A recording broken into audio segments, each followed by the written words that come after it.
remember the exact moment my legs gave out. The music was loud. Laughter filled the room. Glasses clinked. Someone had just finished a toast. And then suddenly, the floor felt closer than it should have been. At first, I thought I had just lost my balance, but I hadn't tripped. I hadn't slipped. My body simply stopped cooperating. And as I hit the ground, the room went silent. "Stop this circus!" my wife shouted. Circus. That word echoed in my ears louder than the music ever had. My name is Ethan Miller. I'm 38 years old.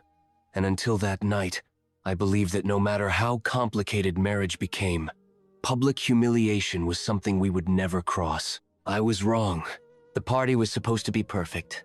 Her 35th birthday, weeks of planning, a rooftop venue in downtown Chicago, soft golden lighting, elegant decor, catered dinner, a guest list filled with her colleagues, friends, and a few of my business associates.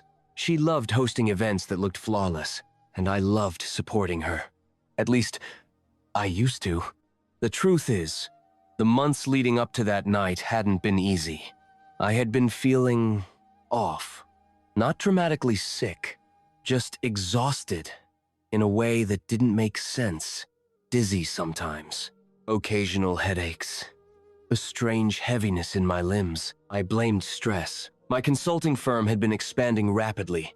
Bigger clients, higher stakes, less sleep. When I mentioned the fatigue once, she had waved it off gently. "You work too much," she said. "Take vitamins." So I did. I ignored the signals, because in our marriage, I had slowly become the stable one, the dependable one, the one who didn't create scenes. And she valued image. Everything had to look polished, controlled, impressive. That night, she looked stunning. A deep emerald dress, hair styled perfectly, confidence radiating from her smile. As guests complimented her, I stood beside her, shaking hands, making small talk, laughing when appropriate. But beneath the surface, my body felt wrong. My vision blurred slightly when I turned too quickly. My hands trembled when I lifted my drink. I hadn't eaten much that day. I told myself I would rest after the party. Then came the toast. Her best friend clinked a glass and began praising her ambition, her strength, her ability to command a room. Everyone applauded. My wife smiled proudly. I looked at her and felt a wave of dizziness roll through me. Not mild, not subtle, sharp, sudden. My heart pounded erratically. The room tilted, and before I could excuse myself, my knees buckled. I remember the cold surface of the rooftop floor, the startled gasps, a woman screaming softly, someone saying, "Is he drunk?" That part stung. I don't drink heavily at events. I was trying to push myself up when I heard her voice. "Oh my God, Ethan. Stop this circus." Not, "Are you okay?" Not call someone. Just embarrassment. Anger. As if I had chosen the timing. As if I had orchestrated my own collapse. "I'm fine," I muttered weakly, though I wasn't. My chest tightened painfully. My ears rang. A few guests stepped forward, unsure. One of my business associates knelt beside me. "Hey man, can you stand?" He tried. My legs refused. That's when someone in the crowd said something that changed the tone instantly. "I'm a doctor." The voice was calm. Professional. He pushed gently through the guests and crouched beside me. "Don't move," he instructed. My wife looked irritated. "This is ridiculous," she muttered under her breath. But the doctor ignored her. He checked my pulse. His expression shifted. "Has this happened before?" he asked me quietly. "No," I whispered. "Just tired lately." He looked at my pupils, pressed lightly against my abdomen, asked a few rapid questions about headaches, dizziness, weakness. Then he stood up slowly. "We need to call an ambulance." The word ambulance sliced through the rooftop air. My wife stiffened. "Is that really necessary?" she asked sharply. "He's just overwhelmed." The doctor didn't look at her. "He's not drunk. And this isn't anxiety. His pulse is irregular. This could be serious." For the first time that night, I saw something flicker in her eyes. Not embarrassment, not anger, fear. Guests stepped back. Phones came out. Someone had already dialed emergency services. I tried to speak, but my mouth felt dry. I looked at her, really looked. And what hurt more than collapsing was realizing she had assumed the worst of me in front of everyone. The sirens grew louder. Flashing lights reflected against the rooftop glass walls. Paramedics arrived quickly, efficient and focused. As they lifted me onto a stretcher, I heard whispers. What happened? Was it alcohol? Did they argue? The narrative had already begun forming, and I was too weak to correct it. As the stretcher rolled toward the elevator, I locked eyes with her one last time. She looked shaken now, but the damage had already been done. Publicly, emotionally, deeply. Inside the ambulance, as they connected monitors and adjusted oxygen near my face, one paramedic asked calmly, "Sir, have you been under extreme stress?" "Yes," I breathed. "Any family history of neurological or cardiac issues?" "Not that I know of." The monitor beeped irregularly. Too irregularly. The paramedic exchanged a glance with his partner. That glance told me everything. This wasn't exhaustion. This wasn't stress. This wasn't a scene. Something inside my body was seriously wrong. And suddenly, my wife's words echoed in my mind again. "Stop this circus." If only she knew. This was no performance. And whatever the doctor had seen in that rooftop moment, it was only the beginning. The ambulance ride felt longer than it probably was. Every bump in the road made my chest tighten. The paramedic kept his voice calm, but I could hear the urgency underneath it. Machines beeped in uneven rhythms beside me. Irregular. That word kept replaying in my head. Irregular pulse. Irregular breathing. Irregular. My wife followed the ambulance in her car. I saw her briefly through the back window before the doors closed completely. Her expression had changed. The irritation was gone. Now there was something else. Shock. At the hospital, everything moved fast. Too fast for my mind to catch up. Bright lights overhead. Cold air. Voices speaking in clipped medical phrases. They transferred me onto another bed. Attached more monitors. Inserted an IV. Blood pressure dropping. Run cardiac enzymes. Get imaging ready.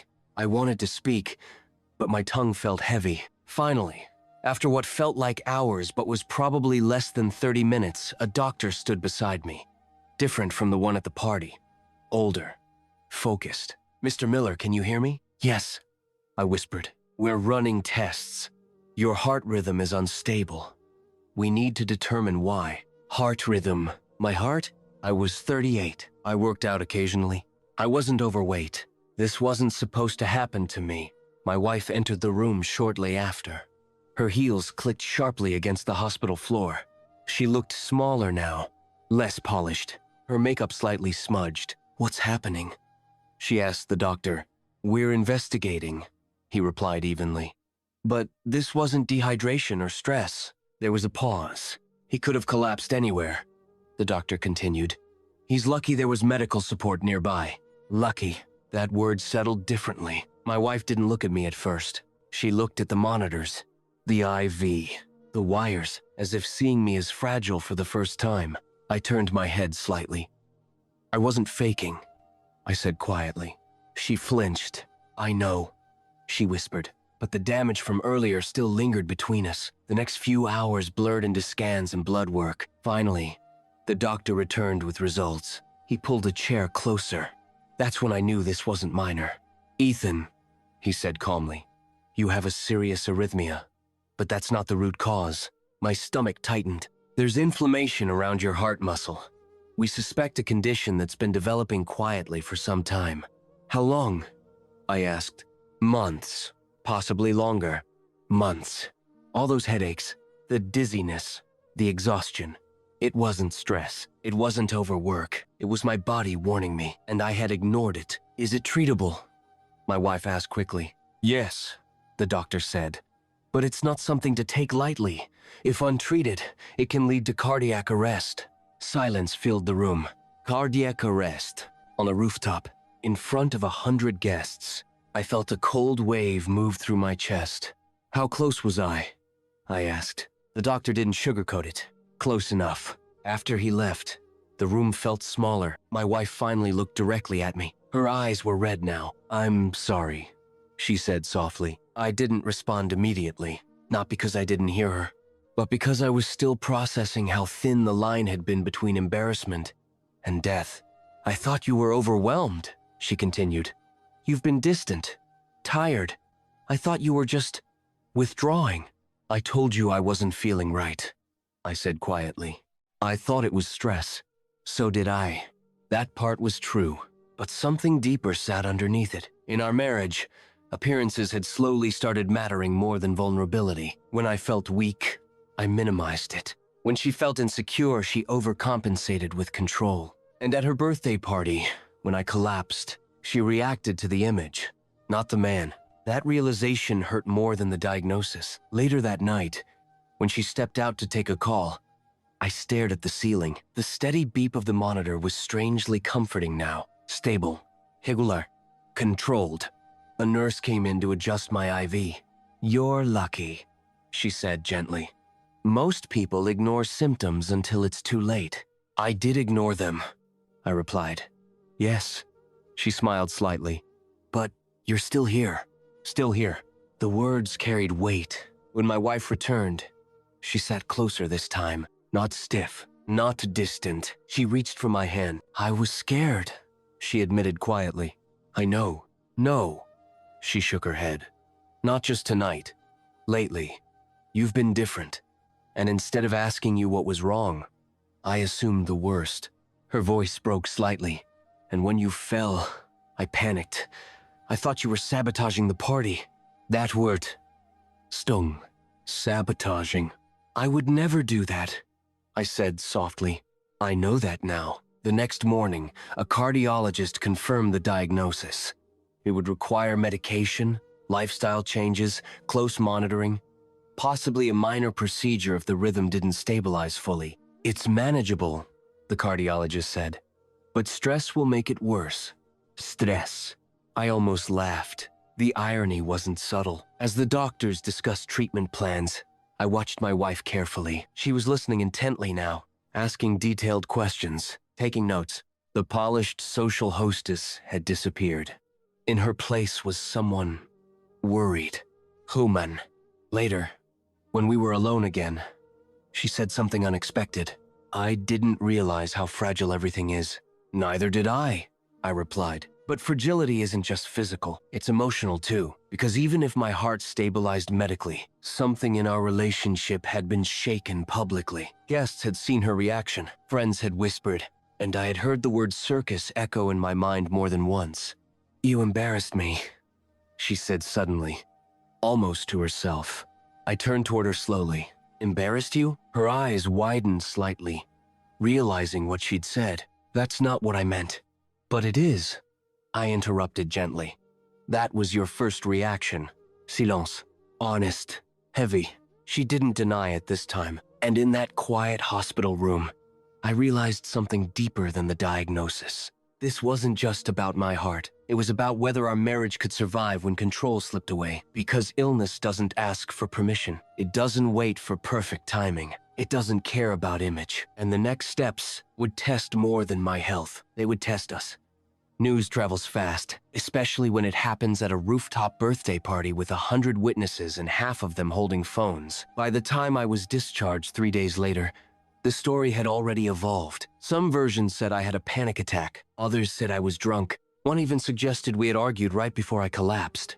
None of it was true, but perception rarely waits for facts. When I got home, my phone was flooded with messages. "Are you okay?" Man, that looked intense. Heard it was stress-related? I kept responses short. Recovering. Under medical care. Nothing more. My wife, however, was quieter than usual. Not distant. Just preoccupied. I caught her scrolling through social media one afternoon, her jaw tightening slightly. "What are they saying?" I asked calmly. She hesitated. "Nothing important." "That usually means something important." She exhaled slowly and handed me her phone. A photo from the party. Me on the floor. Her standing above me, mid-sentence. The caption read, "When your husband can't handle your spotlight." It had laughing emojis underneath. I stared at it longer than I should have. Not because it hurt my ego, but because it confirmed something deeper. People believed that version easily. Why? Because of how she reacted. She looked at me carefully. I didn't post it, she said quickly. I know, but I can't control what people say. No, I replied evenly. But we can control what we correct. She didn't respond. That silence said more than words. The cardiologist had been clear. Reduce stress. Avoid high adrenaline environments. Prioritize rest. Instead, we were navigating reputation management. 2 nights later, we attended a small dinner with close friends who had been at the party. I almost canceled, but avoiding it felt like surrendering to a narrative that wasn't mine. When we arrived, conversation paused briefly. Not awkwardly, but noticeably. How are you feeling? One friend asked. Alive. I smiled lightly. A few chuckled, but then someone said it. Scared us, man. Looked like you'd had one too many. There it was again. That assumption. Before I could respond, my wife spoke. He wasn't drunk, she said quickly. It was a heart condition. Her tone was sharp, defensive, almost aggressive. The table went quiet. A heart condition? Someone repeated. Yes, she said. A serious arrhythmia. The word serious shifted the mood instantly. Concern replaced humor, and for the first time since the party, she publicly corrected the story. I noticed that. Later that night, in the car, I said quietly, Thank you. For what? For shutting it down. She kept her eyes on the road. I should have done that sooner. Yes, I agreed. No anger, just truth. At home, she poured herself a glass of wine and sat across from me. I hate that people saw you like that, she admitted. On the floor? No. She shook her head. Weak. The word hung there. Weak. I was weak, I said calmly. Physically. That's not what I mean. Then what do you mean? She struggled for words. You've always been solid, reliable, the one who holds everything together. Seeing you collapse felt like the ground shifting. That's what illness does, I replied gently. It reminds you that control is temporary. She looked down at her glass. I reacted badly. Yes, you're not even mad. I'm not mad, I said honestly. I'm aware. Aware of what? That when things fall apart publicly, your first instinct is to protect the image. She flinched slightly. That's not fair, isn't it? Silence. Deep. Uncomfortable, because neither of us could deny it. Over the next week, my recovery was steady. Medication regulated my heart rhythm. Follow-up tests showed improvement, but something else was happening quietly. Distance. Not dramatic arguments, not shouting, just subtle shifts. She began attending events alone. I don't want you overexerting yourself, she would say, which sounded caring, but felt isolating. One evening, I overheard her on the phone. No, he's fine now, she said. It was just dramatic timing. Dramatic timing. I stepped into the room. She froze. The call ended quickly. Do you believe that? I asked calmly. What? That it was dramatic timing? She rubbed her temples. I just don't want people thinking our life is unstable. Our life, or her image? Almost dying isn't instability, I said quietly. It's reality. That hit harder than I expected. Her eyes softened slightly. I'm scared, she admitted. Of what? That this changes everything. It already has. That was the truth. Because when someone sees you at your most vulnerable and reacts with frustration instead of fear, you don't forget it. The cardiologist scheduled a minor procedure to correct the electrical misfiring in my heart. Low risk, high success rate, but still a procedure. The night before it, I lay awake staring at the ceiling. She was beside me, unusually quiet. Are you afraid? She asked softly in the dark. Yes, I answered honestly. Not of the surgery, of what happens after. Because illness strips illusions, and illusions had been part of our marriage for a while. The next morning at the hospital, she held my hand as they prepared me. Her grip was tighter than usual. I'm sorry for that night, she whispered again. I know, but I need you to understand something. I looked at her. I don't know how to handle losing control. There it was, the real issue. Not embarrassment, not image, control. And I don't know how to handle being valued only when I look strong, I replied. Her eyes filled slightly. The nurse stepped in. It's time. As they wheeled me toward the procedure room, I realized something with complete clarity. My heart condition could be corrected medically, but the emotional rhythm of our marriage, that was still unstable. And once the surgery was over, we would have to decide whether we were fixing everything or just stabilizing appearances again. When I woke up, the first thing I noticed was silence, not the kind you hear in a quiet room, the kind you feel inside your body. Steady, even, controlled. The beeping monitor beside me was consistent now. No erratic spikes, no uneven rhythm. The procedure had worked. The cardiologist confirmed it later that afternoon. We corrected the electrical pathway causing the arrhythmia, he explained.